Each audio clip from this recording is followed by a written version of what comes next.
Em Chicago, Carter Vale era o tipo de homem que as pessoas aprendiam a temer sem nunca dizer o nome dele em voz alta. 37 anos, rico o suficiente para comprar silêncio, implacável o suficiente para mantê-lo. E esta noite, até mesmo sua cobertura blindada parecia inútil contra o som cru de seu filho bebê, chorando até que seu pequeno peito soluçasse como se não conseguisse encontrar ar. O Departamento de Serviços Infantis havia agendado uma verificação surpresa. E mais uma marca no arquivo poderia significar que Elliot seria tirado dele. Não porque Carter não tivesse dinheiro, mas porque seu mundo vinha com sombras. Nenhuma papelada poderia limpar isso. Toda a agência de babás tinha a mesma resposta. 20 mil dólares adiantados. Pagamento de risco por entrar na casa de um chefe da máfia. E Carter teria pago sem piscar se não parecesse que estava comprando o cuidado de um estranho por hora. Então Bella Mercer apareceu. 27 anos, desgastada por lares adotivos, turnos da noite e avisos de despejo. Uma mulher que aprendeu a sobreviver mantendo a voz firme quando tudo dentro dela tremia. E quando ela viu o pânico de Elliot, ela não pediu os 20 mil. Ela não pediu nada. Ela apenas o abraçou forte e cantarolou uma canção de ninar suave e antiga. Parecia alguém prometendo à escuridão que ela não venceria esta noite. O choro de Elliot se transformou em uma respiração, depois em silêncio. E o olhar frio de Carter vacilou pela primeira vez em meses. Porque o milagre não foi ela ter acalmado o filho dele. Foi que ela fez isso de graça. E no mundo de Carter Vale, nada vinha de graça sem um preço esperando nas sombras. Se esta história prendeu sua atenção, por favor aperte o botão de curtir e compartilhe com alguém que ama reviravoltas emocionais intensas. Não se esqueça de se inscrever para não perder o próximo capítulo. Seu apoio nos ajuda a trazer novas histórias todos os dias. E enquanto Carter observava as mãos de Bella acalmarem seu filho, ele não sabia dizer se ela tinha acabado de salvar a vida dele ou entrado em uma tempestade que estava apenas começando. Quando o choro de Elliot diminuiu para um raro momento de silêncio, a cobertura blindada pareceu respirar novamente. Mas Carter Vale não permitiu que aquele silêncio se tornasse uma ilusão. Ele ficou ereto na sala de estar ampla e fria, seus olhos ainda fixos em Bella Mercer, da maneira como um homem olha para uma nova variável que acabou de aparecer na equação de vida ou morte que ele vem resolvendo sozinho. E então ele deu ordens à equipe de segurança em uma voz baixa e cortante. As câmeras tinham que manter seus ângulos. O corredor leste deveria ser trancado com um novo código. O elevador privativo funcionaria apenas quando ele permitisse. Todos na casa tinham que registrar entrada e saída em uma lista. E absolutamente ninguém deveria tocar em seu filho sem uma razão clara. Bella ouviu cada frase da maneira como se ouve barras de ferro deslizando em suas travas. Ela não ficou surpresa com a crueldade de um homem como ele. Ela simplesmente entendeu num instante que aquele lugar não era um lar. Era uma fortaleza onde as pessoas tinham permissão para existir sob condições, e ela não tinha o direito de ser mal interpretada. Carter chamou um assistente para trazer um crachá temporário e um conjunto impresso de regras. Sua voz não suavizou quando ele disse a ela que ela ficaria aqui até que a verificação do departamento terminasse. Não porque ele confiasse nela, mas porque Elliot a havia escolhido ao ficar quieto em seus braços. Bella não olhou mais para o interior caro. Ela olhou para o pequeno peito subindo e descendo mais uniformemente, depois levantou o olhar. Sua voz permaneceu calma, como alguém acostumada a viver em quartos de onde você pode ser expulsa a qualquer momento. Ela disse que ficaria temporariamente se isso ajudasse o menino a se estabilizar. Mas ela precisava de uma coisa mínima para sua própria segurança. Um documento escrito confirmando que ela tinha o direito de sair a qualquer momento. Sem condições, sem ser retida, sem ameaças, sem ser transformada em alguém em dívida simplesmente porque fez uma boa ação. A sala ficou em silêncio por um instante. Alguns olhares da segurança mudaram dela para Carter, como se esperassem ver se ela tinha acabado de assinar sua própria sentença ou ferido o orgulho de um chefe da máfia. Mas Carter apenas a olhou por mais tempo, como se pesasse se aquela recusa teimosa em implorar era real ou apenas outra atuação. Então ele fez um aceno muito leve, sinalizando para que o advogado interno fosse chamado naquela mesma noite. O papel seria redigido exatamente como ela disse, e ele assinaria porque odiava negociar. Mas ele odiava ainda mais o pensamento de viver no caos onde seu filho poderia ser levado embora por causa de uma brecha legal. Belly pegou o crachá temporário como uma chave que não lhe pertencia. Ela não agradeceu. Ela apenas perguntou onde poderia lavar as mãos e onde as mamadeiras eram guardadas. Então voltou para Elliot novamente, mantendo distância suficiente para não tocar em Carter, mas perto o suficiente para o menino ver que ela ainda estava lá. E enquanto as luzes de Chicago brilhavam além do vidro grosso, Carter ficou atrás delas e percebeu que a coisa mais assustadora não era um inimigo com uma arma em algum lugar lá fora. Era que ele tinha acabado de concordar em colocar por escrito algo que nunca tinha dado a ninguém: a liberdade de deixá-lo sem pagar um preço. As portas do elevador privativo se abriram perto da meia-noite sem nenhum ruído. Apenas o som de saltos encontrando a pedra, como um lembrete de que o poder nesta casa não pertencia apenas a Carter Valley. E Margot Valley saiu em uma capa escura ajustada perfeitamente sobre os ombros. Seu cabelo alisado para trás como se ela nunca tivesse deixado um único dia passar sem controle. Seu olhar varreu a equipe de segurança antes de parar imediatamente em Belle Mercer. Bella estava sentada ao lado do berço portátil, com a mão descansando levemente na borda como um limite que ela definiu para si mesma, para que ninguém pudesse dizer que ela cruzou uma linha. Margot não perguntou quem havia permitido aquilo. Ela simplesmente olhou para Carter uma vez, afiada e fria como uma lâmina fina. E então disse, na voz de classe alta de alguém acostumada a dar ordens em salas onde as pessoas ficavam em silêncio e obedeciam, que aquele não era um lugar para garotas sem nome se abrigarem. Especialmente quando o Departamento de Serviços Infantis já estava farejando problemas. E ela não aceitaria uma estranha segurando seu neto na Fortaleza Valley como se ela pertencesse ao lugar. Carter não levantou a voz. Ele apenas ficou no meio da sala, ainda com as mesmas roupas, seus olhos não mostrando nada exceto exaustão mantida sob rédea curta. E ele respondeu que Elliot precisava de estabilidade, não de honra social. E ele não substituiria a pessoa que cuidava dele apenas para agradar alguém, nem mesmo sua mãe. Margot fez uma pausa por um único instante, não por medo, mas porque percebeu que naquela casa, a coisa que poderia fazer Carter ceder não era mais dinheiro ou autoridade. Era uma pequena respiração dormindo em paz. Ela olhou para Elliot, viu o peito do bebê subindo e descendo mais uniformemente. E naquele momento, a dor de perder sua nora pareceu tremeluzir em seus olhos antes de ser puxada de volta para o controle. Ela se virou para Belle e disse que ela poderia ficar por enquanto se Carter quisesse se meter em problemas. Mas ela não deixaria o futuro de Elliot ser colocado nas mãos de alguém sem arquivo, sem verificação, nada além de uma canção de ninar. Belle não discutiu. Ela apenas encontrou o olhar dela, sua voz ainda baixa e clara, e disse que estava aqui porque o bebê precisava de alguém consistente. E ela havia pedido a papelada para que tudo fosse transparente. Ela não tinha vindo implorar por um lugar. Margot sorriu muito levemente, um sorriso sem calor, depois se virou como se a conversa tivesse acabado. Mas logo quando Carter pensou que ela iria se retirar, ela apenas pegou o telefone e enviou uma mensagem curta para sua assistente. Amanhã de manhã deveria haver uma babá devidamente documentada pronta para a entrevista na cobertura. Alguém com certificação, antecedentes limpos, referências e a habilidade de lidar com um recém-nascido conforme as regras. E logo depois disso, ela fez outra ligação. Sua voz caindo para um nível que ninguém além de Carter podia ouvir, dizendo a Miles Keating para começar imediatamente esta noite. Ela queria saber quem era Belle Mercer, onde ela viveu, no que ela esteve envolvida, que rastros ela deixou nos tipos de registros que os pobres tantas vezes são engolidos. Porque se aquela garota fosse verdadeiramente inocente, Margot seria capaz de provar. E se a garota tivesse até mesmo uma pequena rachadura, Margot usaria isso como um ponto de ruptura para puxar Elliot de volta para o seu lado antes que o departamento pudesse colocar a mão nesta porta.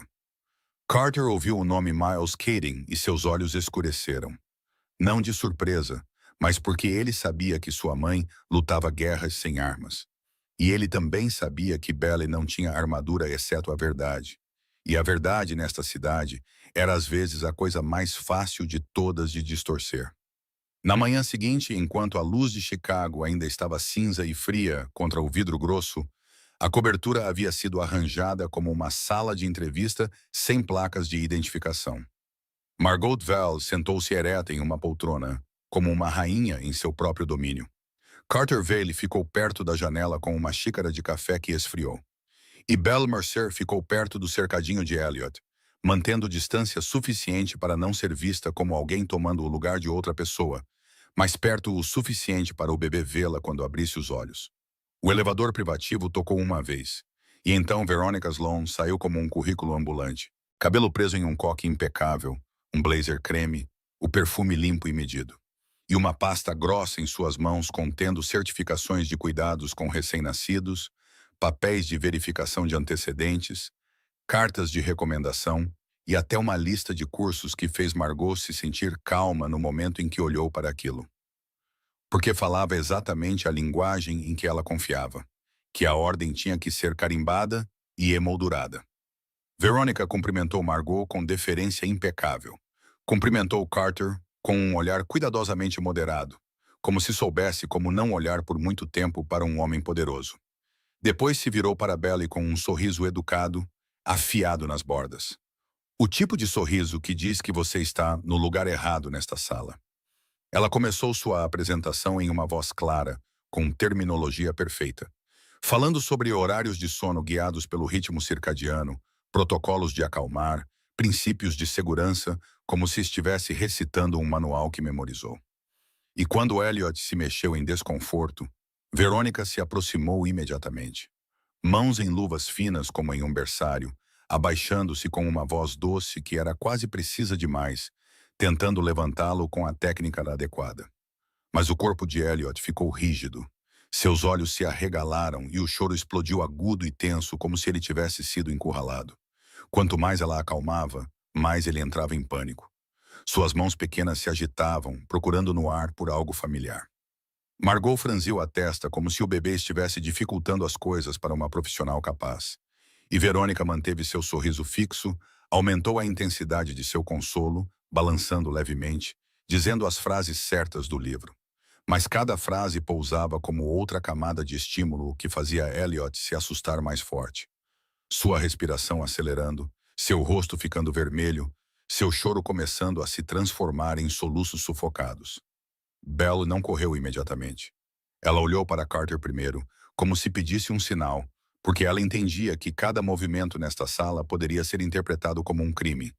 E somente quando Carter fez um aceno muito leve, ela deu um passo à frente, não competindo, apenas colocando as mãos perto de Elliot, baixando a voz até que fosse quase apenas respiração, reduzindo o contato visual, reduzindo o som, reduzindo o movimento, criando um pequeno bolso de silêncio dentro do caos. Ela não falou frases longas. Ela apenas disse o nome do bebê em um ritmo constante, deixando cada sílaba agir como uma âncora. Então puxou Elliot para perto de seu peito em um abraço protetor.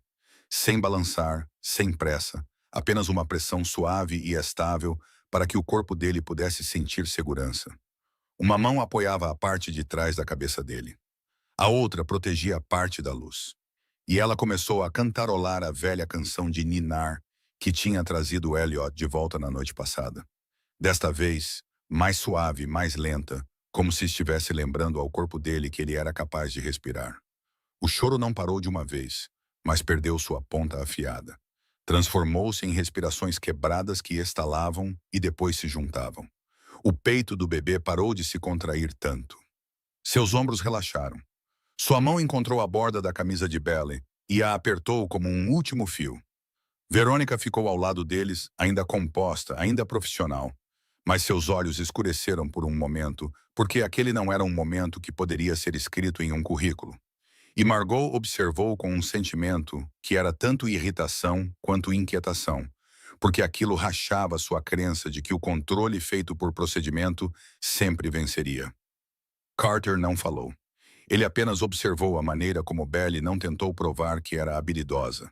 Ela simplesmente permaneceu presente como uma parede quente contra o vento. E naquele silêncio, ele percebeu uma diferença que sempre tentou negar.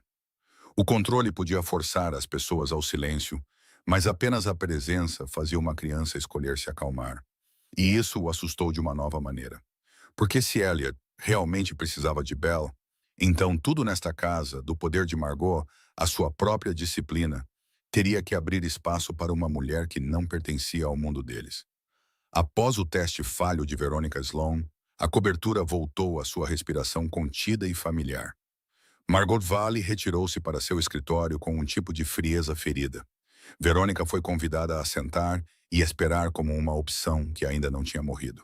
E Carter Valley manteve Belle Mercer na ampla cozinha, brilhante e fria, onde tudo era tão lustroso que podia refletir até as coisas que as pessoas não queriam dizer em voz alta.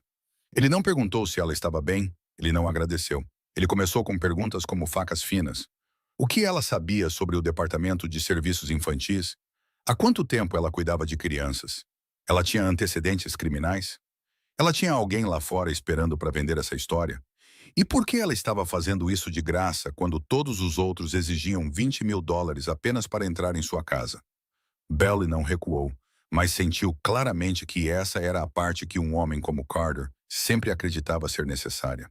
Ele não acreditava em milagres, ele acreditava em motivos. E se não conseguisse encontrar um, ele inventaria um apenas para não ter que sentir medo. Ela lavou as mãos, secou-as lentamente e então respondeu a cada pergunta com uma voz uniforme, nem se irritando, nem se rebaixando. Ela sabia que o departamento olharia para a estabilidade e para o cuidador. Eles perguntariam sobre rotinas, registros médicos, um plano de segurança. Ela não tinha antecedentes, nada a esconder. Ela também não tinha ninguém para ligar se fosse expulsa esta noite porque cresceu em lares adotivos e aprendeu a viver sem depender de nenhum número de telefone que fosse certo. Ela disse que tinha trabalhado em turnos da noite em uma lanchonete e limpado quartos de hotel. Cuidava de crianças por hora quando alguém precisava. E recentemente, seu senhorio havia colocado um aviso de despejo porque seu aluguel estava atrasado. Mas ela não contou isso como um apelo. Ela disse da maneira que alguém descreve o clima. Ruim, mas verdadeiro. Carter olhou para ela por mais tempo quando ouviu as palavras lar adotivo. Não por pena, mas porque era um fato que ele não sabia como colocar dentro de um mundo que sempre dividiu as pessoas em leais ou traidoras. Ele atestou com outro cenário. Ele colocou um envelope no balcão e ela não precisou abrir para saber que havia dinheiro dentro. Ele disse que era pagamento de perigo. $20.000 para ela ficar como um pacote completo.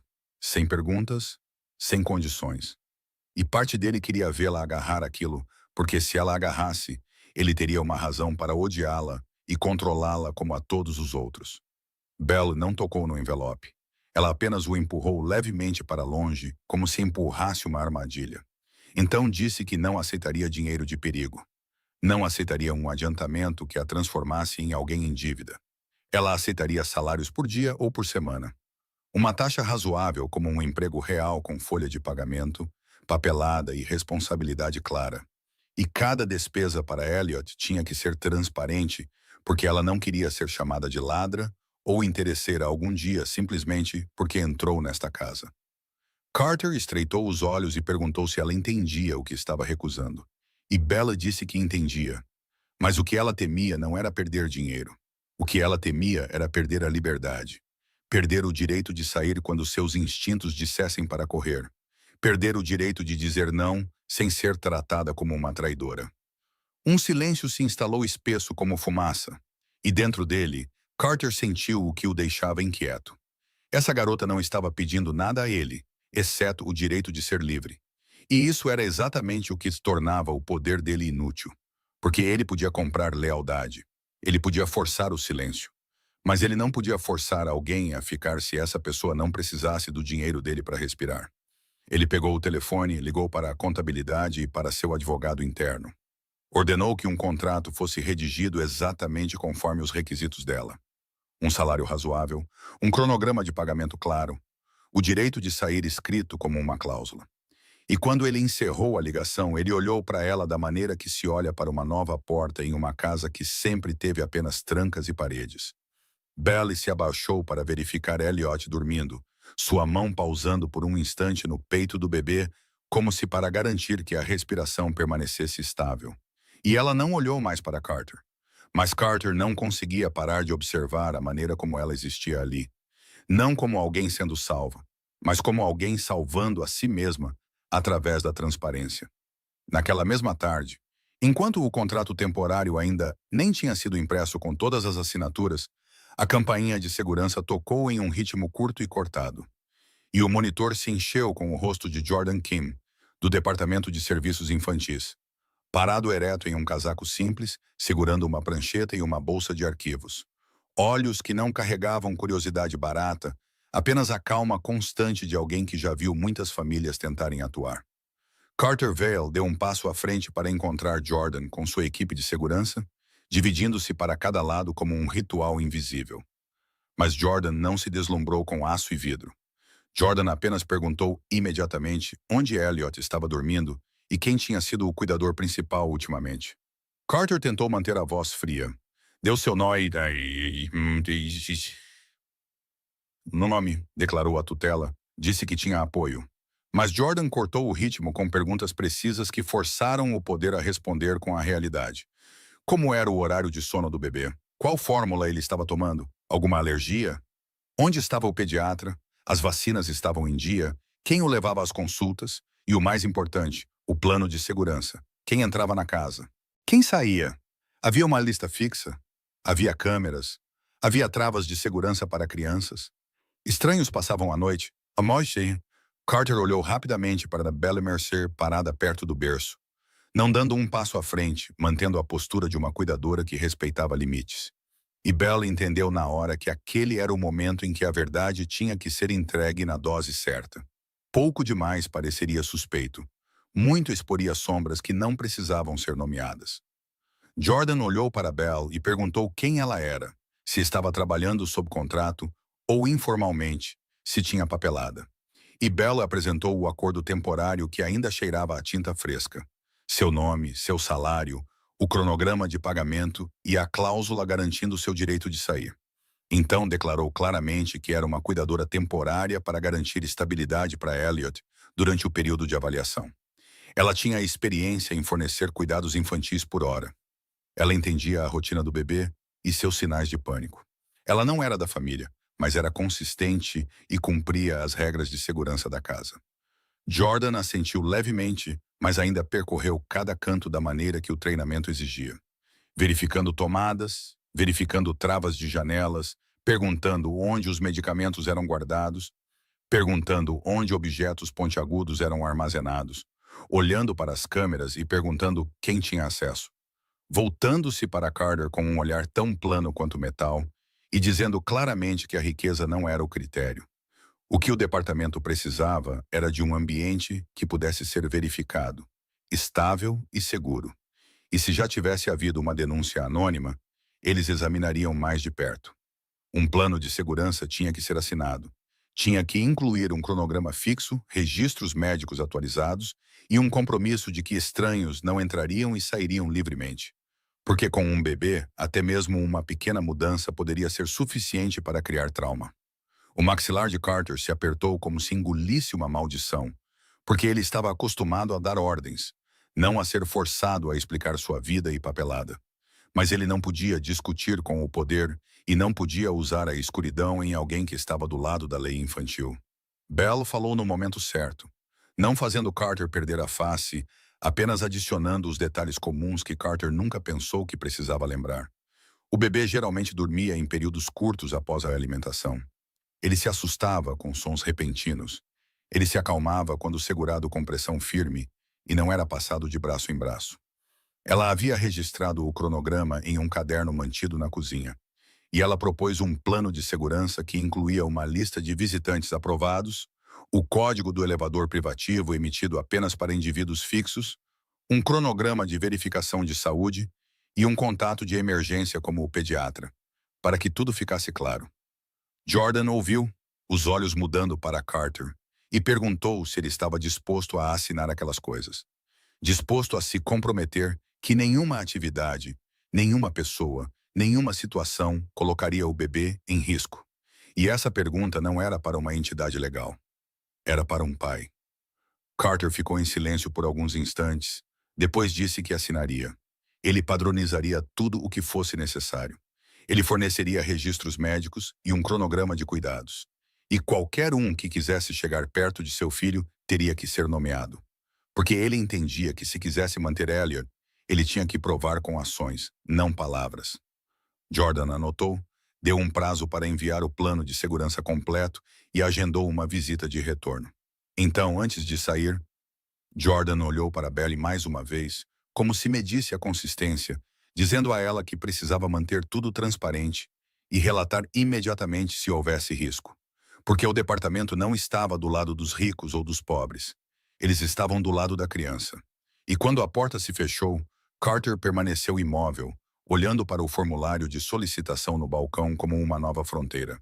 Enquanto Bell se abaixava para ajeitar o cobertor de Elliot e sentia que, pela primeira vez nesta casa, a coisa mais assustadora não eram armas ou guarda-costas.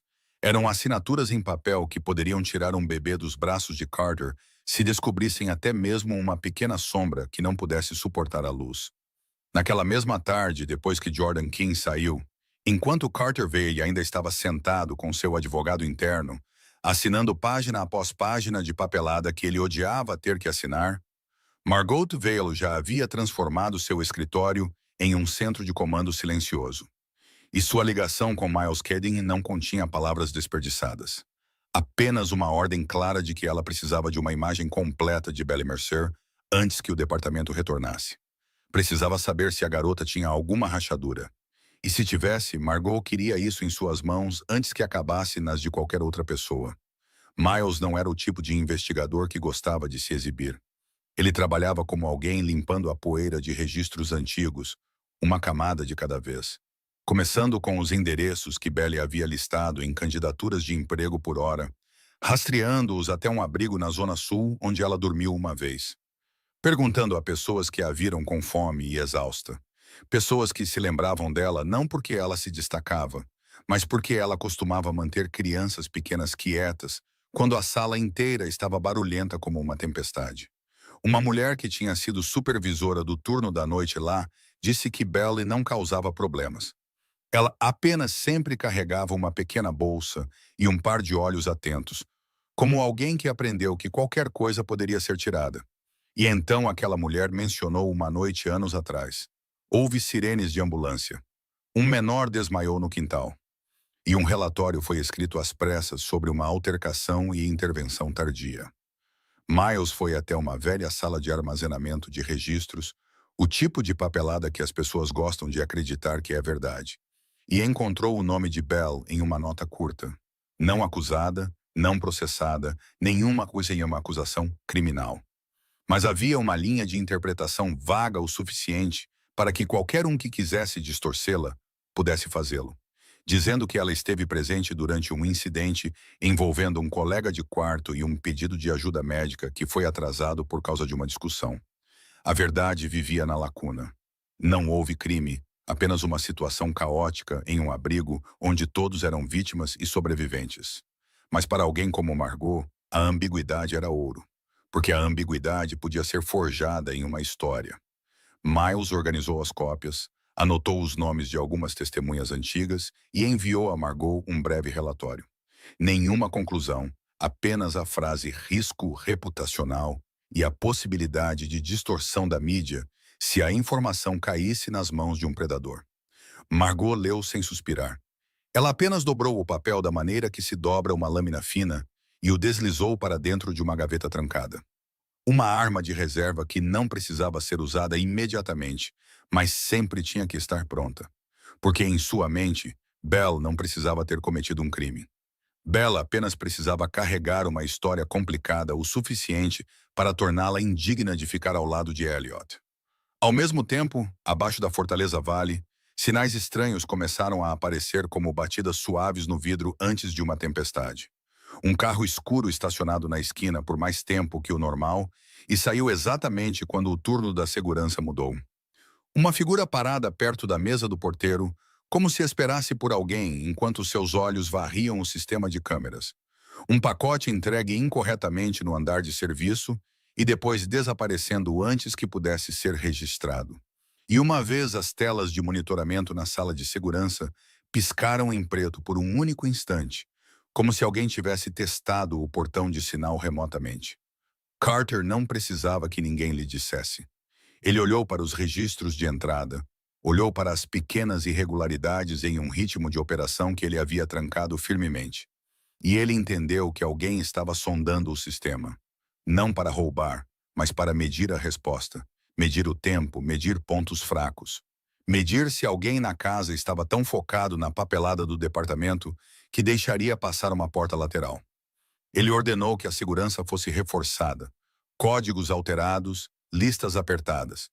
E quando passou pelo escritório de Margot, ele a viu parada na janela. Sua expressão calma, como se tudo não passasse de organizar um cronograma de chá da tarde. Mas Carter viu a gaveta trancada que acabara de fechar e sabia que sua mãe estava segurando algo perigoso também. Um fragmento do passado de Belle que poderia cortar qualquer fio que tivesse apenas começado a se formar. Enquanto lá fora, alguém mais estava testando seu caminho para entrar. E ambas as lâminas estavam apontadas para a mesma pequena fraqueza, dormindo em paz dentro desta casa blindada. A noite caiu cedo, e Chicago, além do vidro, parecia um espelho negro, refletindo cada luz de volta para si mesma. Belle Mercer tinha acabado de colocar Elliot no berço após uma rodada de consolo mais longa que o normal, porque ele acordou assustado várias vezes quando as luzes do corredor piscaram por um breve instante. Não o suficiente para cortar completamente, mas o suficiente para transformar formas humanas em riscos quebrados.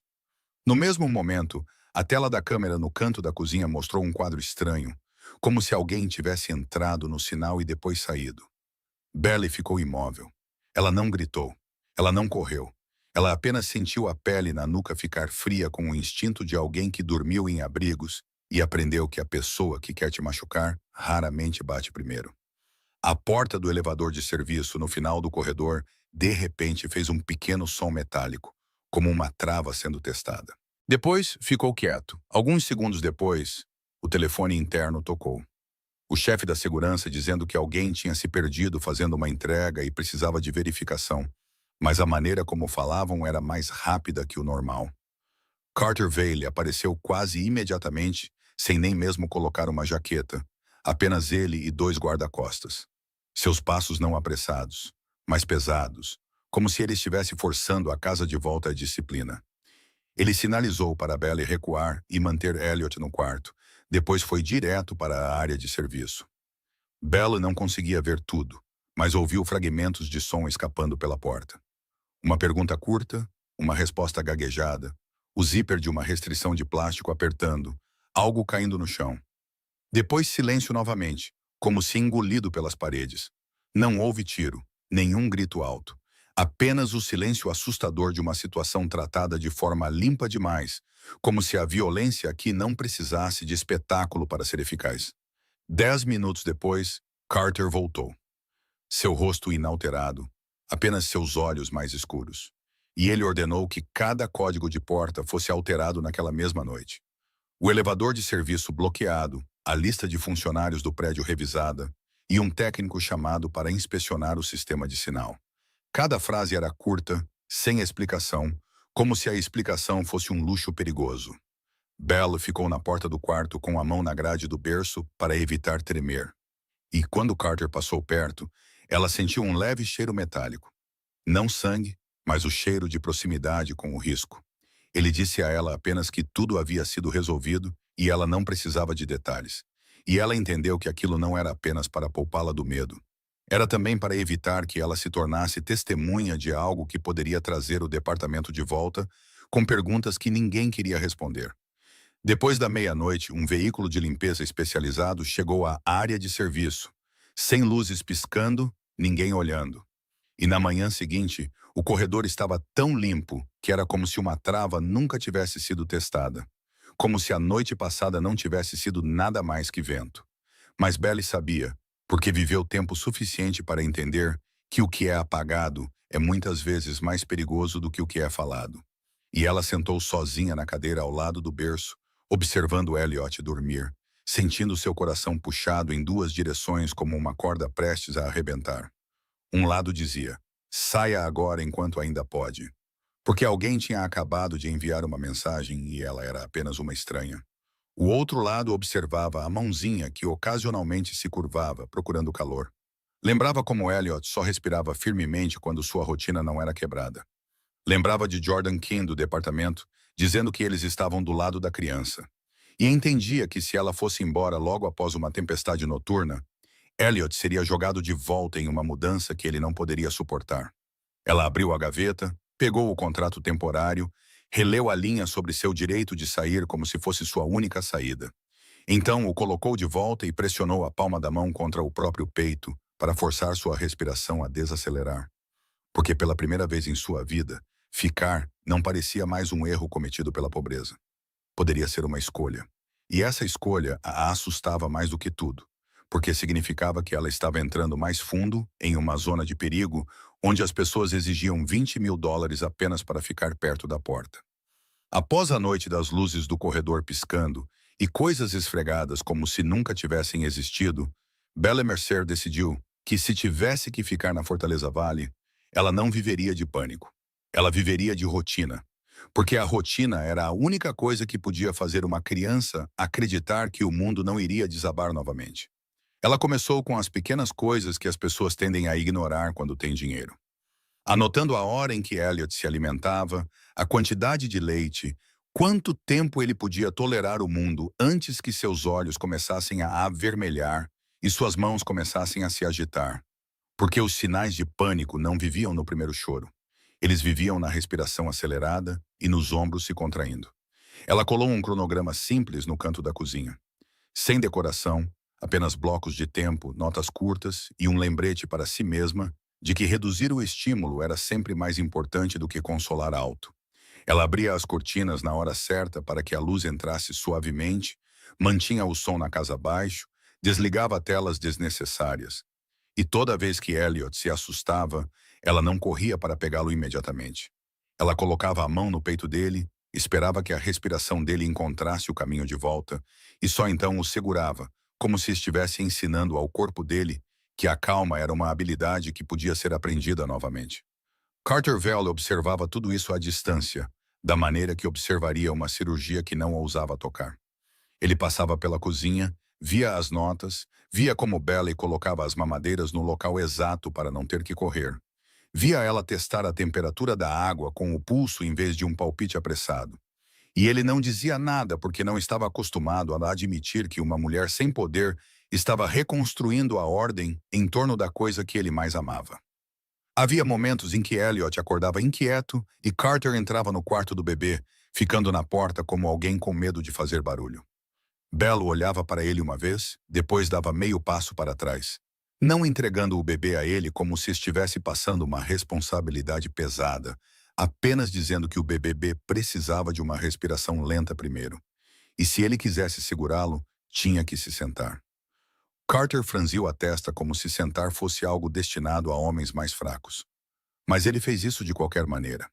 Ele sentou na cadeira ao lado do berço, suas mãos rígidas como se nunca tivesse segurado nada frágil, e Bella o guiou em voz baixa, colocando um pano fino sobre o ombro dele para que Elliot não sentisse frio, depois colocando o bebê em seus braços em um ritmo lento, sem solavancos, sem mudança constante de posição.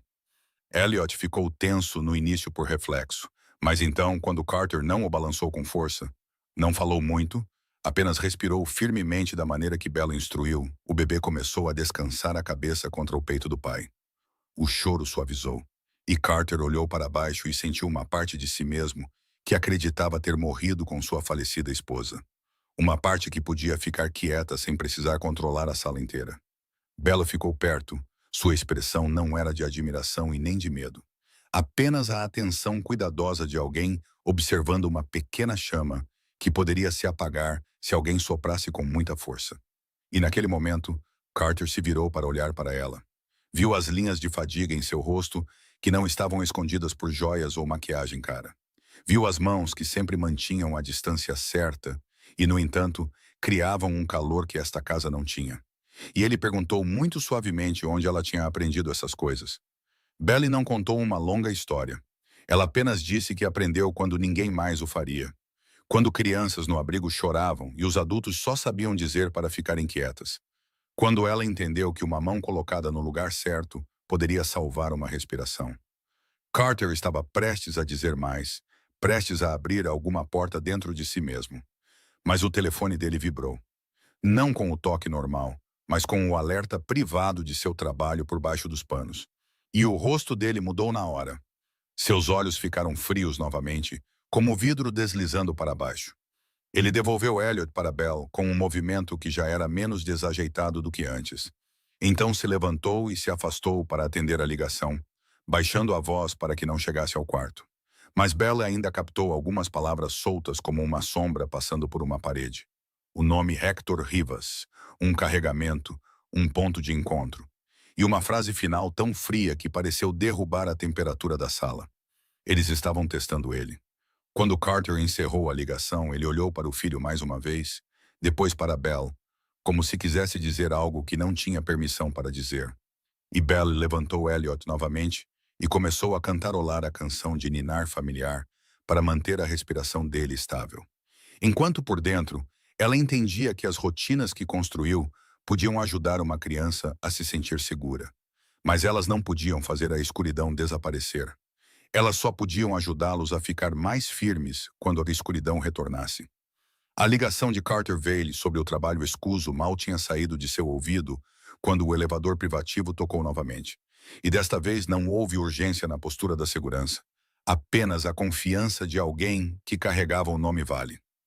Lydia Vale saiu com uma sacola de comida embrulhada em embalagem elegante, como uma declaração de que a família era o que alimentava esta casa, não alguma garota sem nome. Suas roupas perfeitamente arranjadas, seu leve sorriso educado o suficiente. Seus olhos varrendo Belle Mercer, da maneira que você olha para um objeto colocado no lugar errado. Carter se moveu para bloqueá-la porque o cronograma da casa havia sido apertado. Mas Lydia disse que estava apenas passando por um momento, trazendo algo para o neto. E ela queria cuidar da refeição ela mesma para provar que Elliot não precisava de uma estranha guardando cada respiração, como se a família Vale fosse indefesa. Belle ficou por perto, não discutindo, não competindo, apenas lembrando-a gentilmente de que Elliot ainda era muito jovem e qualquer coisa colocada em sua boca tinha que ser verificada cuidadosamente quanto a alergias. Mas Lydia sorriu e disse que as crianças da família deles comiam limpo. Ninguém exageraria assim. Então colocou a comida no balcão da cozinha e abriu as porções preparadas. Pão macio, purê de frutas e um pequeno lanche que parecia inofensivo. O tipo de coisa que adultos tantas vezes deixam uma criança experimentar. Carter olhou para o relógio, sua mente ainda presa no que acabara de ouvir. Parte dele querendo jogar todo o risco para fora da casa de vez. Outra parte entendendo que se controlasse demais, a família teria ainda mais motivos para chamar Belle de intrusa. E essa hesitação abriu uma brecha estreita para o acidente entrar. Elliot sentou em sua cadeira alta, curioso sobre as novas cores. E Lydia o alimentou colherada por colherada com um olhar de vitória silenciosa. Enquanto Belle observava de lado como alguém lendo sinais diretamente na pele de uma criança. Ela viu os olhos de Elliot começarem a lacrimejar mais que o normal. Viu ele piscar rapidamente. Viu a mão dele subir em direção à garganta. E então o choro explodiu. Não o choro que pede para ser segurado, mas um choro em pânico como se algo dentro dele estivesse sendo espremido. Em apenas algumas respirações, os lábios de Elliot começaram a inchar. A pele ao redor da boca explodiu em uma erupção cutânea. Sua respiração se transformou em um chiado fino e urgente. Seu peito puxando com força, como se não conseguisse puxar o ar. E Lydia ficou rígida, a colher caindo no balcão. Carter avançou como um reflexo, rasgando seu frio praticado. Agarrou o filho, gritou o nome do bebê, em um rugido áspero que não parecia sua voz habitual. Mas o som não trouxe a respiração de volta. Belle se aproximou imediatamente. Nenhuma permissão necessária. Verificou a boca do bebê, viu o inchaço rápido, reconheceu a anafilaxia.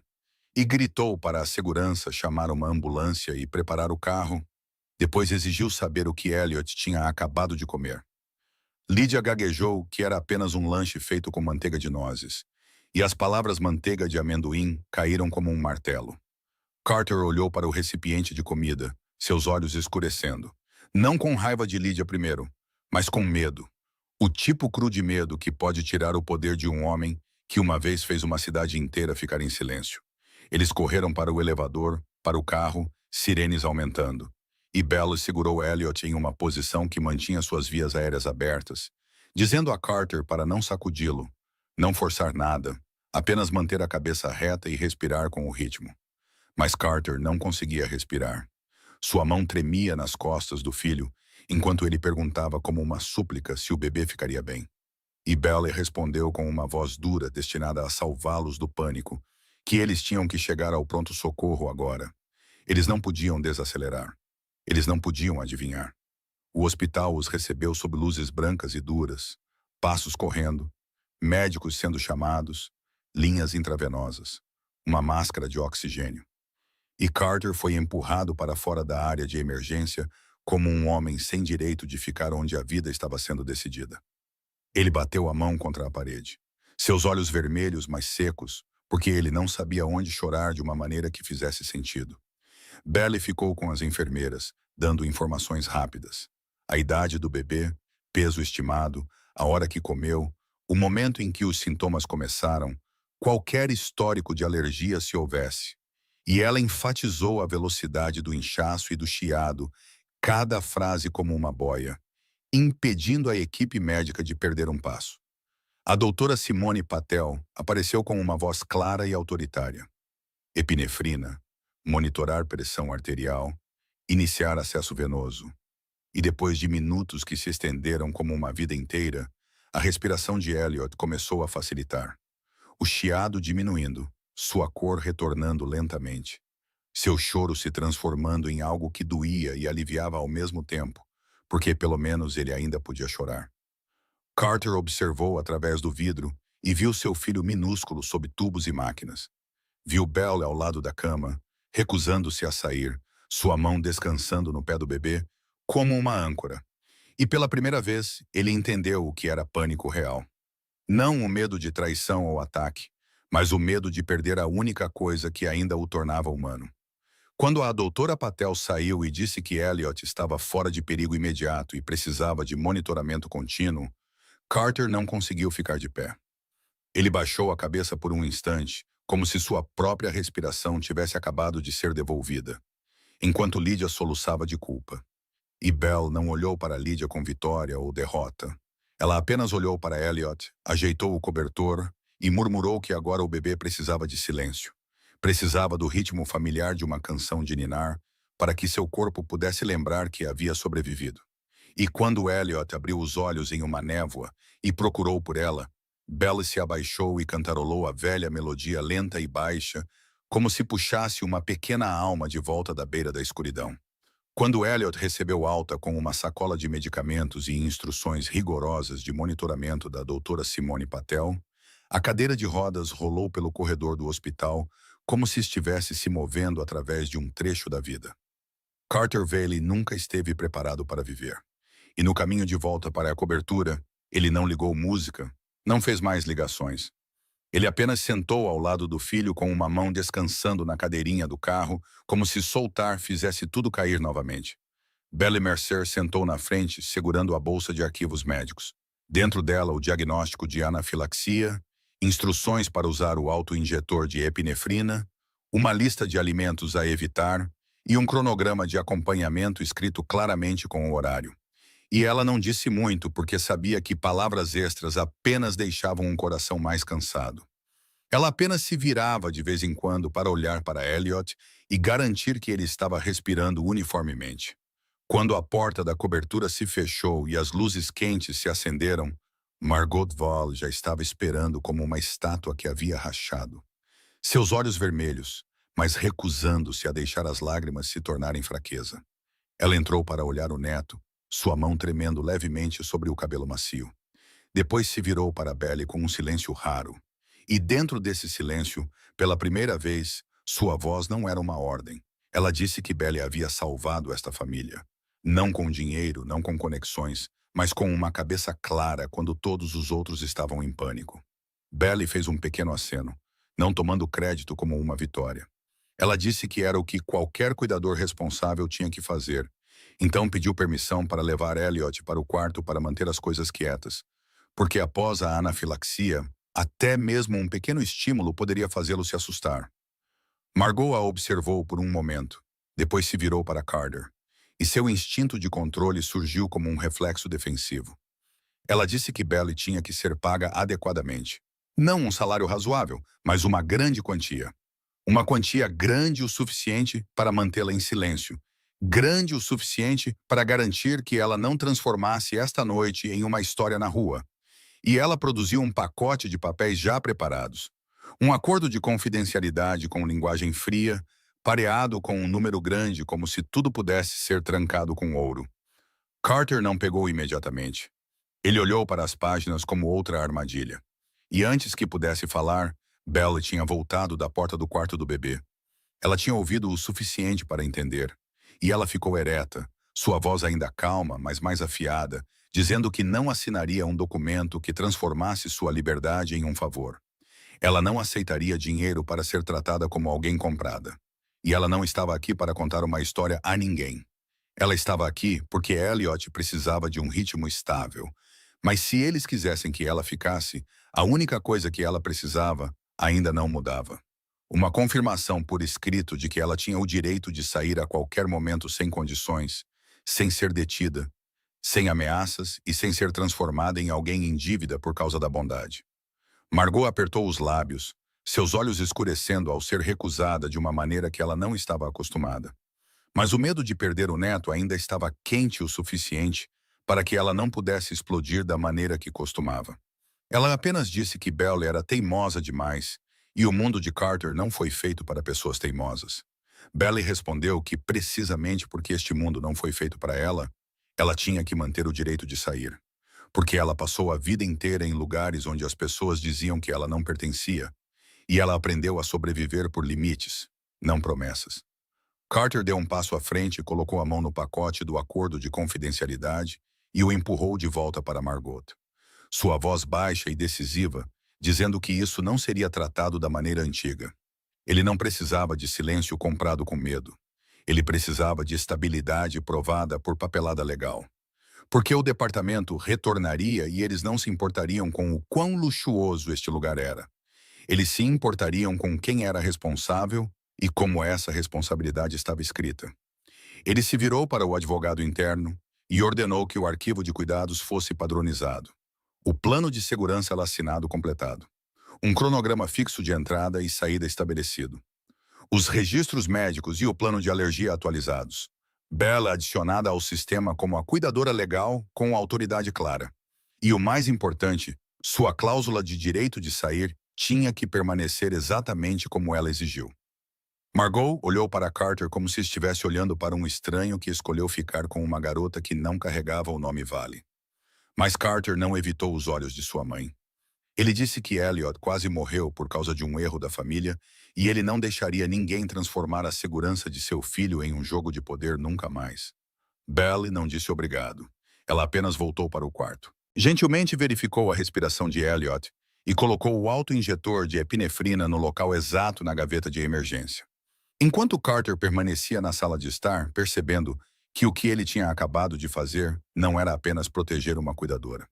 Foi a primeira vez que ele colocou a lei acima do hábito, a papelada acima da escuridão.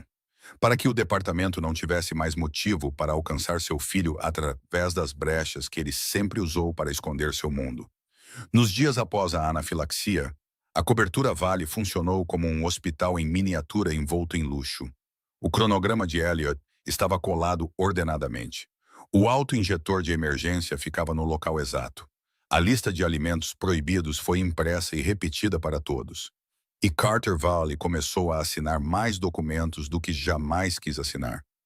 O plano de segurança, o cronograma de entrada e saída, os registros médicos. Como se estivesse construindo uma ponte de papel para evitar que seu filho fosse tirado de suas mãos. Mas antes que aquelas páginas frescas pudessem trazer qualquer sensação real de segurança, Veronica Sloan mudou de tática. Ela parou de tentar pegar Elliot, levantando-o e acalmando-o, e mudou para algo mais suave e venenoso. Ela fez de Belle Mercer o problema aos olhos das pessoas que viviam por ritual. Veronica começou a aparecer nos momentos exatos em que Carter saía para reuniões, nos momentos exatos em que Margot estava focada no neto. Ela agia atenciosa com Lydia, trazia flores, trazia perguntas preocupadas. Depois deslizava levemente indagações que pareciam acidentais.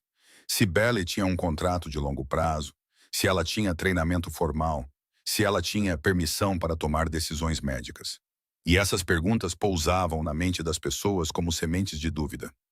Dentro da casa, Verônica encenou deliberadamente situações que faziam Belle parecer que estava cruzando linhas.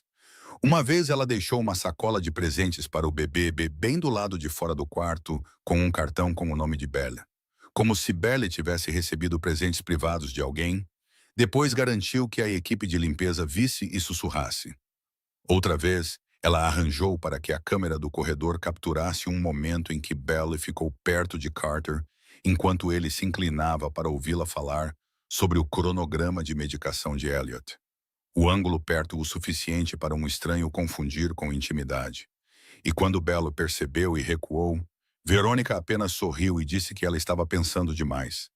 Todos entenderiam que era trabalho. Belle sentiu a atmosfera na fortaleza começar a mudar como a pressão antes de uma tempestade. Os funcionários que passavam não encontravam mais seus olhos. Os cumprimentos tornaram-se mais curtos. Margot não a confrontou diretamente, mas seu olhar permanecia mais longo e mais frio, como se estivesse esperando Belle escorregar uma vez para ter uma razão para removê-la da vida de Elliot sem ter que admitir que estava sendo egoísta. E então Trent Walsh apareceu como alguém que podia cheirar sangue. Não entrando na casa, mas rondando perto da entrada do prédio com uma lente longa. Perguntas fingindo ser educadas, mas apontadas diretamente para o escândalo.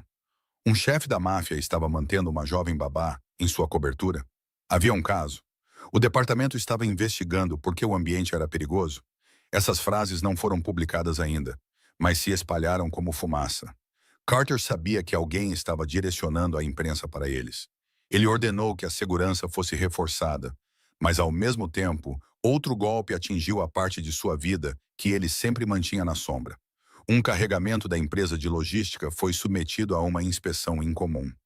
A papelada foi examinada como se alguém tivesse apontado uma luz para o ponto exato que importava. Um parceiro na cadeia de suprimentos de repente saiu. Algumas ligações internas chegaram com vozes tensas, como se um pequeno furo tivesse se aberto em um sistema que deveria ser selado. E Carter entendeu que não era coincidência. Alguém estava perfurando-o no momento exato em que ele estava sendo forçado a fazer sua vida parecer ilegal, por causa de Elliot. Porque quanto mais ele tinha que ficar na frente do departamento com papelada limpa, mais fácil era atacá-lo com tudo o que vivia nas bordas da legalidade. O momento era perfeito demais para ser apenas uma mão, e Belle estava no meio como uma agulha presa no centro da tempestade. Ela viu Carter mais ocupado, mais frio, seus olhos parando na tela do telefone com mais frequência. Ela viu Margot falando com advogados em voz baixa, atrás de portas fechadas. Ela viu Verônica movendo-se pela cobertura como uma sombra branca e limpa em quem as pessoas achavam fácil confiar. E Belle se sentiu cercada não por armas, mas por uma história. Ela tentou focar em Elliot, mas até isso foi distorcido em suspeita. Uma vez ela se recusou a deixar Lydia segurar o bebê por muito tempo porque Elliot tinha acabado de tomar medicação, e Lydia olhou para ela como se ela fosse ingrata. Outra vez ela lembrou a equipe da cozinha para verificar os ingredientes, e eles responderam secamente que já sabiam, como se ela estivesse dando ordens em uma casa que não lhe pertencia. À noite, Belle sentou ao lado do berço, ouvindo Elliot respirar uniformemente, e sentiu um isolamento mais frio que um inverno de Chicago, porque ela estava dentro de uma fortaleza blindada sem nenhum lugar que realmente lhe pertencesse. Onde o sorriso de Verônica podia ser isca, um ângulo de câmera podia se tornar uma lâmina, e qualquer sussurro podia se transformar em uma nova denúncia que traria o departamento de volta com a pergunta que Belle mais temia: se ela era quem estava trazendo problemas para perto de uma criança. A tempestade de uma história que Trent Walsh estava farejando lá fora ainda nem tinha se transformado em um artigo. Mas dentro da casa, Margot Valley já tinha o que precisava para transformar suspeita em vantagem. Miles Kidding apareceu em uma tarde cinzenta, entrou por uma rota privada como alguém que não queria que as câmeras o pegassem, e entregou a Margot um envelope fino. Dentro havia cópias de registros antigos de abrigo, linhas vagas sobre um incidente anos atrás. Nenhuma acusação, nenhum processo, mas o suficiente para que qualquer um que quisesse pudesse chamar Belle Mercé de garota problemática. Margot leu cuidadosamente da maneira que leria um contrato, depois colocou na mesa na frente de Carter Vale em seu escritório. Seu tom calmo, como se estivesse discutindo o cronograma de acompanhamento de Elliot, dizendo que o departamento voltaria para avaliar, e essa era a coisa que os mataria se vazasse. Um relatório com o nome de Belle ligado a uma altercação. Um pedido de ajuda de emergência atrasado por causa de uma discussão. Um rastro que pessoas como Trent poderiam transformar em manchete da noite para o dia. E Jordan King seria forçado a fazer perguntas, porque o departamento não podia ignorar um risco em torno de uma criança pequena. Carter olhou para as páginas, seus olhos escurecendo. Não porque acreditasse que elas revelavam a natureza de Bella, mas porque podia ver exatamente como elas poderiam ser usadas para tirar seu filho de suas mãos sob algo chamado procedimento. E Margot pressionou exatamente naquele lugar. Ela disse que eles tinham que substituir Belle antes da próxima avaliação. Trazer Veronica Sloan com um arquivo limpo e certificação completa. E deixar Belle ir com uma grande quantia de dinheiro e um agradecimento discreto para que estivessem seguros e não parecessem ter expulsado alguém que ajudou. Carter se levantou, a cadeira raspando para trás com um som seco, sua voz fria e final, enquanto dizia que não substituiria alguém por causa de um pedaço de papel ambíguo e os olhares preconceituosos de um mundo que amava histórias feias sobre os pobres. Margot insistiu que não estava fazendo isso porque odiava Belle. Ela estava fazendo isso por Elliot, porque tudo o que seria necessário era um artigo, uma ligação anônima, uma pergunta de Jordan Kim, e tudo o que Carter tinha feito para tornar sua vida legal desmoronaria. E o bebê seria levado enquanto eles ainda estivessem discutindo sobre bondade. Carter respondeu que era precisamente por causa de Elliot que ele não podia ficar trocando de cuidadores. Elliot precisava de consistência. Ele precisava de alguém que já entendesse sua respiração. E se o departamento quisesse papelada, ele daria papelada. Se quisessem transparência, ele daria transparência. Mas ele não deixaria sua mãe usar o passado de Belle como uma lâmina para cortar a única coisa que ajudava seu filho a viver em paz. Pela primeira vez, mãe e filho falaram como verdadeiros oponentes. Margot disse que Carter estava arrastando a família inteira para o perigo por uma garota estranha. Carter disse que Margot estava transformando uma criança em uma ferramenta para sua necessidade de controle. E o ar na sala engrossou até que qualquer um que entrasse pudesse ser cortado por palavras que nem tinham sido ditas ainda. Lá fora no corredor, Belle ficou imóvel como uma sombra. Ela só pretendia passar para pegar o caderno de horários de medicação, mas a voz de Margot e a voz de Carter a mantiveram enraizada. Cada palavra, registros, abrigo, problema, próxima avaliação caindo em seu peito como pedras frias. E ela entendeu na hora que não estava apenas sendo observada. Ela estava sendo usada como isca em uma guerra de poder onde as pessoas podiam tratá-la com gentileza quando lhes convinha, e depois moê-la quando precisavam. Seu maior medo não era ser expulsa da cobertura. Ela cresceu sendo expulsa de lugares. Seu maior medo era Elliot ser levado por causa de uma história de difamação sobre ela. Por causa de uma linha vaga de anos atrás, arrastada para fora no momento perfeito. E quando Bella viu o envelope na mão de Margot através da porta entreaberta, ela viu claramente como o passado de uma pessoa pobre podia ser segurado como uma faca de reserva. E ela também viu claramente que se não estabelecesse um limite agora, um dia ela mesma se tornaria a razão legal para o departamento entrar e carregar Elliot para fora dos braços de Carter. O escândalo explodiu em uma manhã fria, logo quando Belle Mercer tinha acabado de alimentar Elliot e estava escrevendo notas sobre a respiração dele após a medicação, quando o telefone de um funcionário começou a vibrar sem parar e sussurros se espalharam rápido como fumaça. Trent Walsh havia postado a matéria, não precisando de prova completa. Apenas imagens editadas e linguagem suja o suficiente para excitar os leitores. A foto de Belle perto de Carter Vale no corredor foi ampliada e enquadrada como uma cena de amantes. O momento em que ela se abaixou para ajustar a alça da cadeirinha do bebê foi transformado na jovem babá, manipulando o chefe da máfia. E as linhas açucaradas de falsa moral falavam sobre a depravação de um homem poderoso e a falta de vergonha de uma garota pobre. Para fazer o golpe acertar com mais força, o artigo arrastou o passado de Belle em lares adotivos como se fosse um registro criminal. Listou endereços de abrigos, mencionou um incidente vago anos atrás Depois terminou com uma pergunta cruel sobre se o departamento deveria permitir que uma criança ficasse perto de uma causadora de problemas. Em poucas horas, o nome de Belly se tornou um alvo. Comentários inundaram como uma represa rompida. As pessoas a chamavam de interesseira, caçadora de dinheiro, garota de rua. Lixo pego e trazido para uma cobertura. E cada insulto batia como uma pedra jogada direto nos anos que ela lutou para viver decentemente. Carter reagiu da maneira que seu mundo o havia treinado. Ele ligou para advogados, gestores de crise de mídia, segurança para trancar cada porta. Mas nenhum muro podia trancar a minha internet. E Belly se sentiu despida na frente de uma multidão que nunca tinha olhado em seus olhos. Ela tentou não ler, mas as notificações ainda escapavam. Mensagens estranhas chegavam no número de telefone que ela usava para consultas de emprego. Alguém até enviou uma foto de Elliot com uma ameaça de que denunciariam ao departamento, que salvariam o bebê dela. E cada frase apertava a respiração em seu peito. O golpe mais duro não veio de estranhos. Veio de uma velha conhecida do abrigo, alguém com quem ela uma vez dividiu meio pão, que postou uma linha ambígua dizendo que Belly sempre soube como subir, que ela não estava surpresa.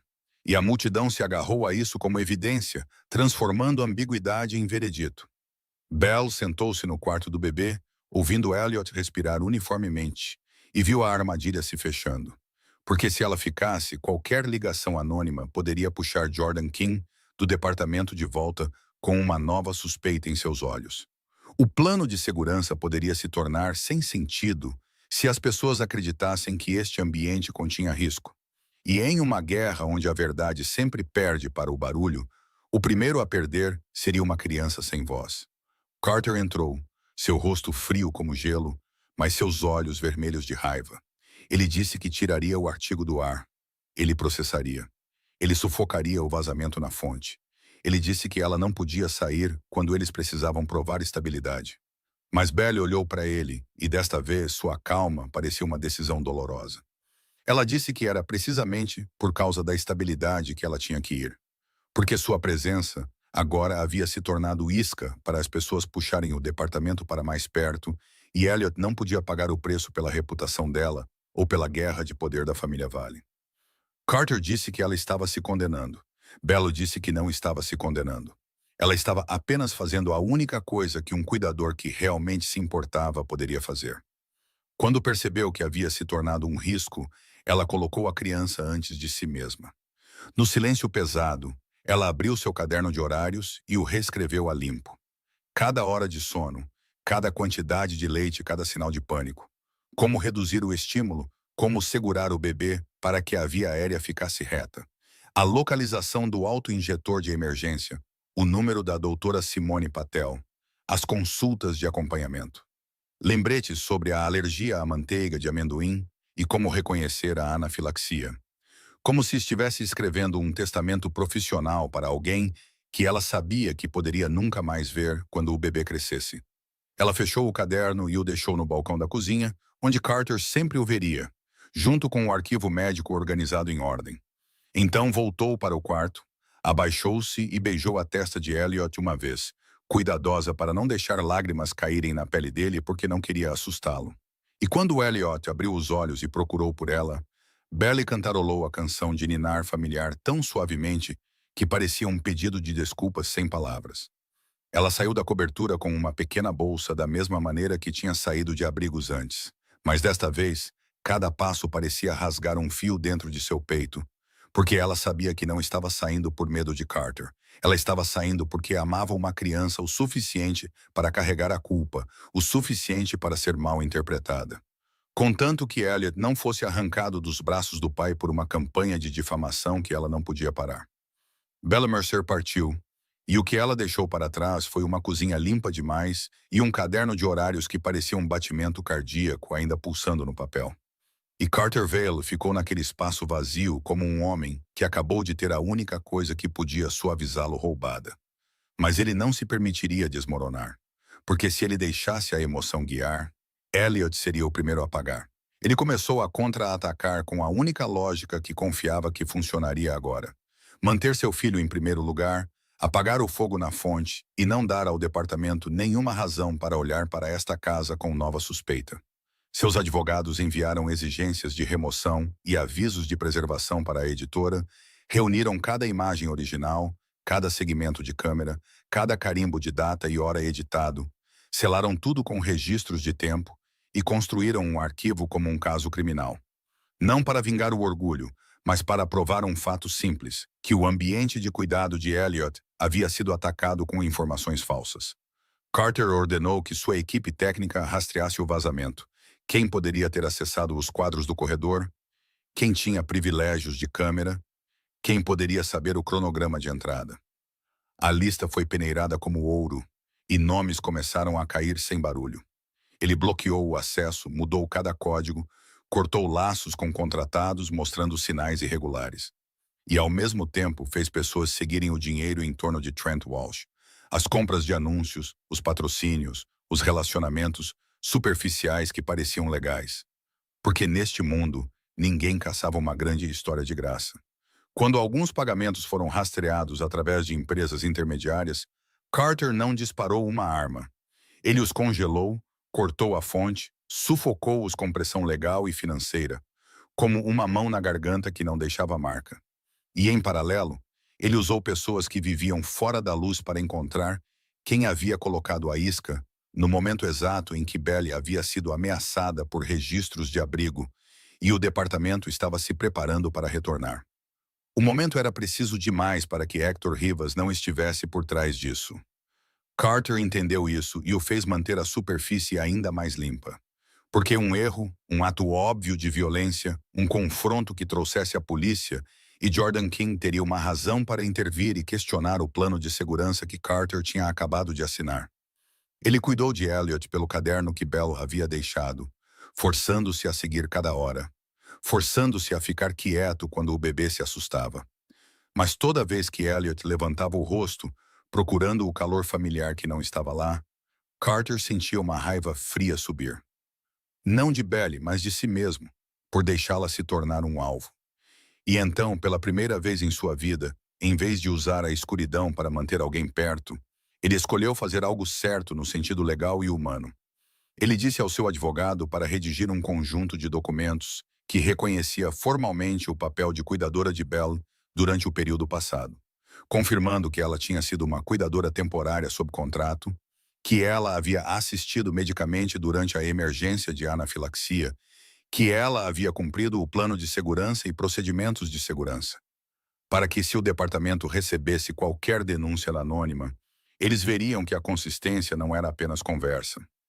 Ele abriu uma conta em nome de Bell, completamente separada de seu sistema, com acesso pertencente apenas a ela.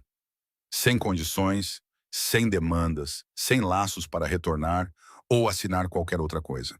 E ele deixou nela uma quantia grande o suficiente para que ela não fosse forçada a voltar para um abrigo, simplesmente porque o escândalo havia queimado seu trabalho até as cinzas.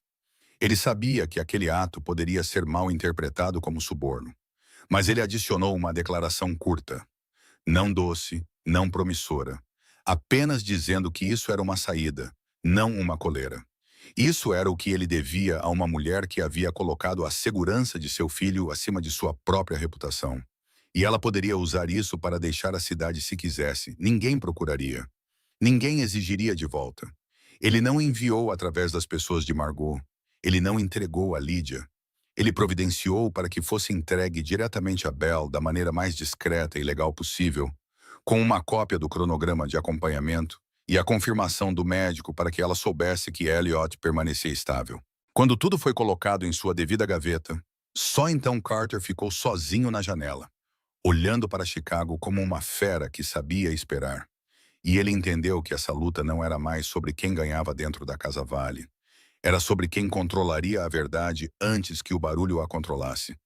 E ele não permitiria que uma mulher que trabalhou de graça por um bebê fosse esmagada apenas para que outra pessoa pudesse reivindicar uma razão para alcançar seu filho. No dia em que Jordan King estava agendado para retornar para uma verificação do plano de segurança, Carter Veigh teve que deixar a cobertura mais cedo do que o normal para assinar mais papelada ligada ao arquivo de mídia e a parceiros agora sob escrutínio. E ele odiava se afastar de Elliot em um momento tenso.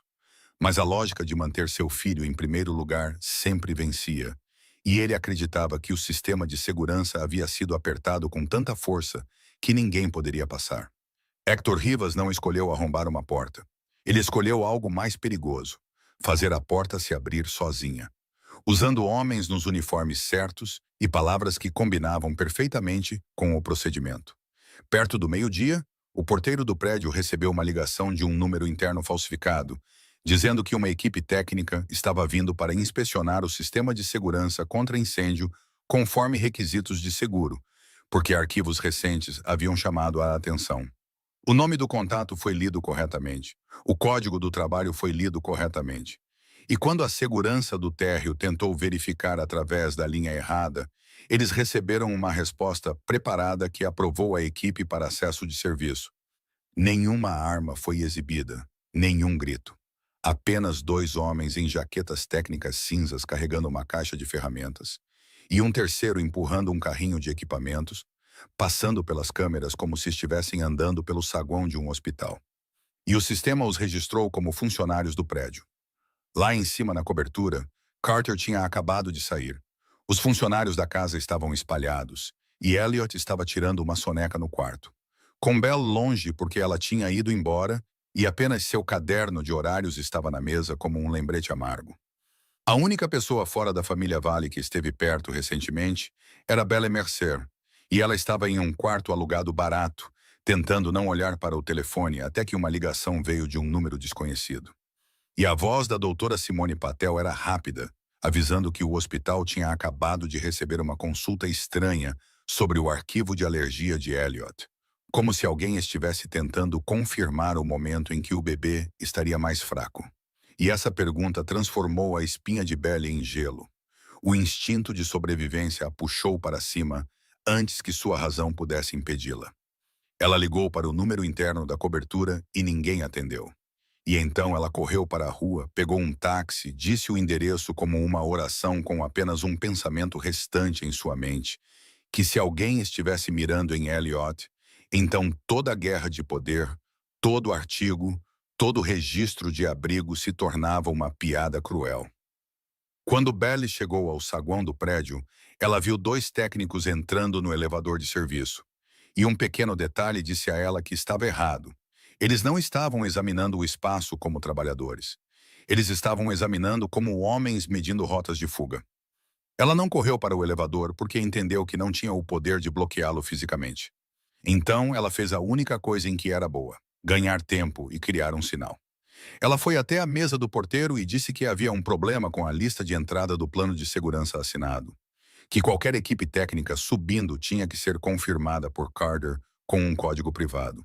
E ela disse o nome de Jordan Kim como um selo que fazia as pessoas temerem a responsabilidade, exigindo que ligassem para o gerente do prédio imediatamente e trancassem temporariamente o elevador de serviço, porque isso envolvia um caso de menor monitorado.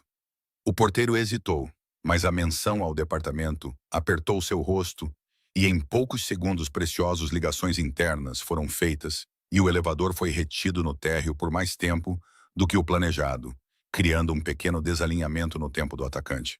Belle usou essa brecha para correr escada acima, seu coração batendo como se fosse quebrar, sem guarda-costas com ela, sem arma. Apenas uma mulher que sobreviveu a noites de abrigo e sabia que às vezes minutos decidiam uma vida inteira. Ela chegou ao nível de serviço e ouviu um leve toque metálico como se alguém estivesse removendo um painel. E ela não invadiu. Ela deu meio passo para trás, pegou o telefone, começou a gravar, depois enviou uma mensagem curta para o número do assistente de segurança que ela salvou quando trabalhava lá. 3 palavras com a localização e uma linha dizendo que havia uma violação de identidade. Tranque a porta do quarto do bebê agora. Ela se aproximou, fazendo barulho alto o suficiente para anunciar uma presença, mas não alto o suficiente para desencadear pânico e violência. E quando um dos homens se virou, seus olhos estavam vazios e frios. Belle falou com a voz calma de alguém acostumada a falar com o perigo, dizendo que havia ligado para o gerente do prédio, que as câmeras estavam gravando, que o departamento estava observando este arquivo. E se eles fizessem barulho, o prédio inteiro trancaria o andar.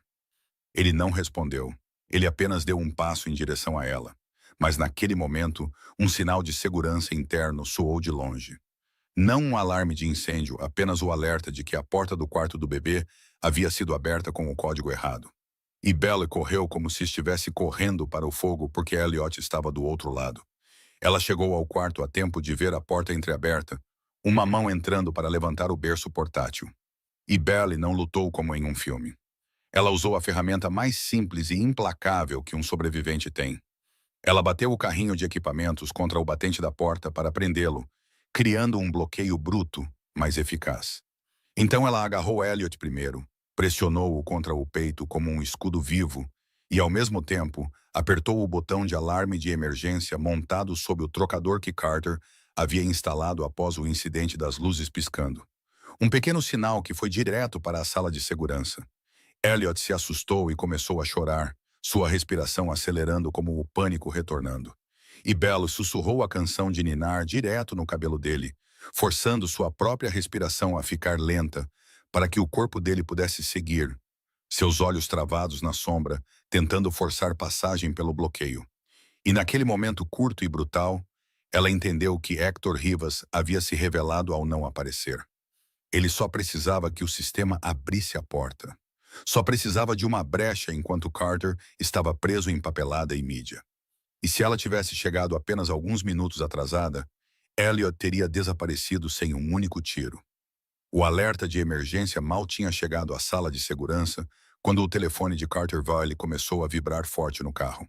Não um toque normal, mas o sinal vermelho reservado para apenas uma situação. Alguém estava tocando em seu filho. E ele se virou em um reflexo primitivo, não fez perguntas, apenas ordenou ao motorista que mudasse o curso enquanto ligava para a equipe de proteção mais próxima para bloquear cada saída do prédio. Quando ele invadiu o saguão, os guardas ainda estavam confusos com a história da equipe técnica. E Carter não perdeu tempo explicando. Ele olhou para frente, ordenou o elevador de serviço trancado, ordenou a saída de emergência do nível inferior selada e puxou o controle do sistema de volta para as mãos de seu povo. Tudo acontecendo rápido e limpo como uma cirurgia. Sem tiros, sem gritos, porque ele entendia que uma ligação era tudo o que precisava para a polícia aparecer. E um relatório era tudo o que precisava para o departamento colocar um ponto de interrogação sobre toda a vida de Elliot. Lá em cima, Belle Mercer ainda segurava Elliot apertado contra o peito, lutando para evitar que a respiração do bebê se despedaçasse, enquanto a porta presa pelo carrinho de equipamentos tremia enquanto alguém do lado de fora tentava forçá-la. Um empurrão forte fez a borda de metal raspar a mão de Belle, a pele se abrindo e o sangue pulsando. Não muito, mas doloroso o suficiente para que ela quase perdesse o equilíbrio. E ela cerrou o maxilar sem fazer som, puxou Elliot para mais perto e continuou sussurrando a canção de ninar como um fio final. Quando Carter apareceu no corredor, ninguém ouviu seus passos até que ele já estivesse parado bem na moldura. Seus olhos tão frios, o ar parecia mais espesso, e ele viu a fina mancha de sangue na mão de Belle antes de ver qualquer outra coisa. Aquele momento apertou a corda da disciplina dentro dele até que poderia ter arrebentado. Mas ele não deixou arrebentar, porque arrebentar significava barulho, loucura, erro. Ele sinalizou para seus guardas manterem os ângulos das câmeras, bloquearem as linhas de visão do saguão no corredor principal. Então entrou e usou uma chave mecânica em vez de um código eletrônico para abrir uma porta lateral e forçou o intruso para um ponto cego, onde não havia lentes e nem testemunhas. O que se seguiu aconteceu em segundos. Carter não golpeou descontroladamente. Ele bateu precisamente com a força exata, o suficiente para impedir o outro homem de se levantar e o suficiente para evitar qualquer cena de sangue sujando as paredes. Um estrangulamento que roubou o fôlego sem quebrar um pescoço. Uma torção de pulso que fez um telefone cair.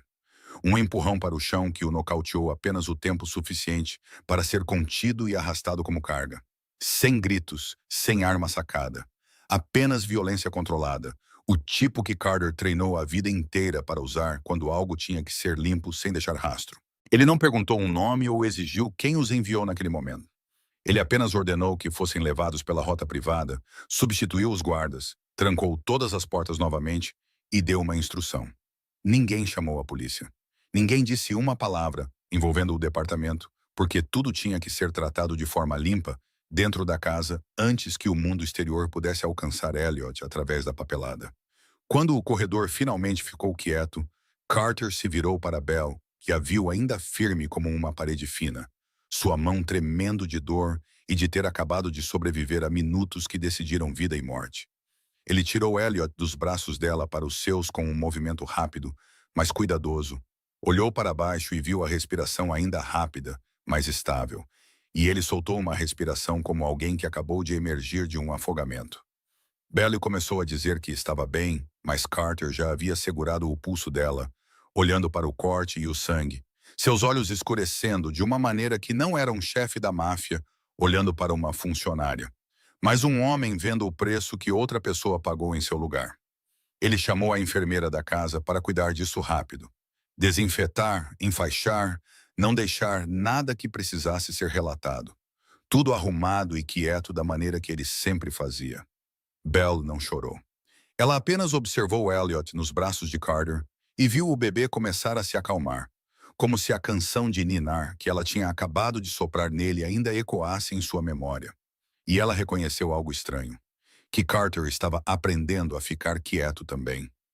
Não para parecer forte, mas para que seu filho pudesse viver. Carter colocou Elliot de volta no berço, verificou o auto-injetor de emergência, verificou as travas das portas. Depois olhou para Belly por um longo tempo, sua voz baixa e áspera como se tivesse engolido gelo, dizendo que estava errado em pensar que apertar a segurança era suficiente. A estrutura de risco de sua vida ainda estava agarrada ao filho como numa sombra. E se ele não mudasse na raiz, não apenas remover um intruso, mas remover a maneira como seu mundo continuava arrastando o perigo para perto, então ele perderia Elliot. E ele perderia Belly para sempre. Não porque ela não quisesse ficar, mas porque ele não teria o direito de pedir a ninguém para ficar dentro de uma tempestade que ele mesmo criou. Depois que a invasão foi esmagada em silêncio, Carter Vale não tinha mais confiança suficiente para confiar em paredes blindadas. Ele entendeu que a coisa que o departamento mais temia não era um incidente barulhento. Era uma estrutura perigosa que poderia se repetir. E se ele quisesse manter Elliot, ele tinha que vencer pela única coisa que parecia invertida para ele: papelada, horários e mudanças que pudessem ser verificadas. A revisão final ocorreu no condado de Cook, em um tribunal juvenil iluminado de forma brilhante e fria. Sem lentes da imprensa, porque o arquivo da criança havia sido selado sob regulamento, mas o ar ainda mantinha a tensão como uma corda esticada. Jordan King sentou-se em frente com um arquivo grosso, expressão não tendenciosa, apenas firme. Jordan expôs as condições claramente. A parentalidade segura não se baseava em promessas. Baseava-se em um plano de segurança assinado, um sistema monitorado, uma lista de entrada fixa, um plano de cuidados médicos e de alergia atualizado, consultas de acompanhamento mantidas, e acima de tudo, estabilidade do cuidador. Porque Elliot havia mostrado respostas de pânico quando o ambiente mudava e já havia suportado um evento médico grave, Jordan exigiu terapia focada em apego adicional para a criança e aconselhamento para o cuidador. Exigiu verificações periódicas e enfatizou que qualquer sinal de violência barulhenta ou estranhos descontrolados entrando e saindo levaria a uma intervenção mais profunda. Carter sentou-se ereto, terno perfeito, mas seus olhos carregavam a fadiga de um homem forçado a encarar consequências. Ele não negou o risco. Ele não falou em grandes frases. Ele apresentou um cronograma específico. O plano de segurança atualizado após o incidente. A lista de pessoas autorizadas a acessar Elliot. Códigos de porta alterados em uma base rotativa. O contrato legal de cuidadora de Belly Mercer. Registros médicos da doutora Simone Patel e um gráfico de rastreamento de hábitos que Belly havia construído e que havia sido padronizado em um documento de cuidados. Tudo carimbado com tempo e assinaturas. Quando Jordan perguntou o ponto mais difícil, o que ele faria para impedir que a estrutura perigosa puxasse de volta, Carter ficou quieto por alguns instantes. Depois disse que aceitava cortar parte da atividade perigosa de sua vida pública. Ele reestruturou rotas de transação, moveu algumas operações para canais legalizados, Afastou-se de pontos de inflamação que poderiam desencadear volatilidade de segurança perto da casa de Elliot. E ele provou isso com um novo calendário de trabalho, com presença reduzida em locais de alto risco, com delegações escritas claras para outros chefes, para que ele não precisasse mais ser o epicentro, arrastando tempestades em direção ao filho. Jordan não agiu impressionado. Jordan verificou a consistência. Perguntou quem monitorava a conformidade, quem era responsável se ocorressem desvios. E Carter respondeu com especialistas nomeados, com cronogramas de inspeção, com compromissos que o sistema podia verificar. Bell estava presente como cuidadora contratada, sua mão ainda marcada por um leve curativo como uma memória. Ela respondeu calmamente sobre o ritmo diário de Elliot, seus sinais de pânico e os métodos que o acalmavam. Como ela sempre cumpria o plano de segurança e como seu direito de sair havia sido escrito no contrato. E isso, paradoxalmente, fez Jordan confiar mais, porque ninguém mantido pelo medo poderia ficar por escolha e responsabilidade. Quando se tratou de evidências do ataque da mídia e do caminho do vazamento, o advogado de Carter apresentou dados originais, fotos não editadas, registros de acesso à câmera, rastros de quem havia baixado o segmento do corredor, cadeias de pagamento através de intermediários, levando a fontes de financiamento para Trent Walsh, e contatos indiretos tocando Veronica Sloan. Não acusação emocional, mas um mapa de linha do tempo, recibos, mensagens e registros de reuniões suficiente para expor a estratégia suave e venenosa. Quando o nome de Veronica foi falado, Margot Valley, sentada atrás deles, estremeceu porque entendeu que o jogo dentro da casa havia se movido além de seu controle. E Carter não olhou para sua mãe. Ele olhou para o juiz e para Jordan e disse que não estava pedindo piedade. Ele estava pedindo uma chance de carregar a responsabilidade da maneira certa e protegeria seu filho de inimigos e dos erros dentro de sua própria família. Jordan concluiu em uma voz firme que o departamento aceitaria o plano se todas as condições fossem mantidas. Supervisão periódica fosse seguida, terapia fosse concluída e o cuidador permanecesse estável em vez de substituído por capricho, porque uma criança pequena não podia sobreviver às guerras de poder dos adultos. Quando a revisão foi encerrada, Carter agarrou a pilha de papéis como se estivesse segurando algo que uma vez desprezou.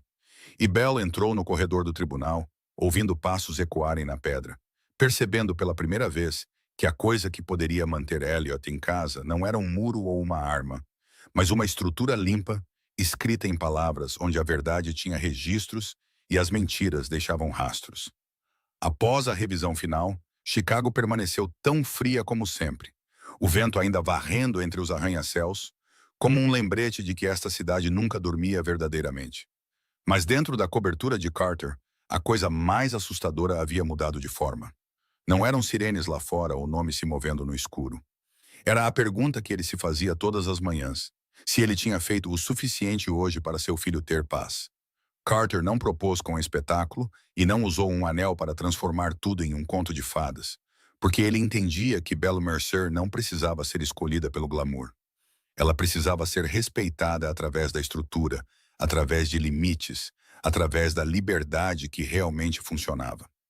Uma noite, depois que Elliot adormeceu, Carter colocou uma pilha fina de papéis na frente de Belle. Fina, mas pesada. Não um contrato vinculativo, mas um compromisso claramente escrito de que Belle tinha o direito de sair a qualquer momento. Sem condições, sem vigilância, sem ameaças, sem ser transformada em alguém que lhe devia algo.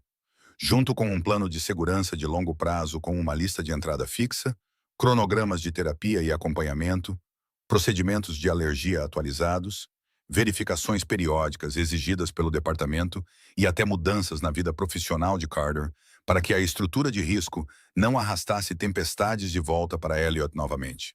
Ele não disse muito, apenas que não manteria ninguém com medo.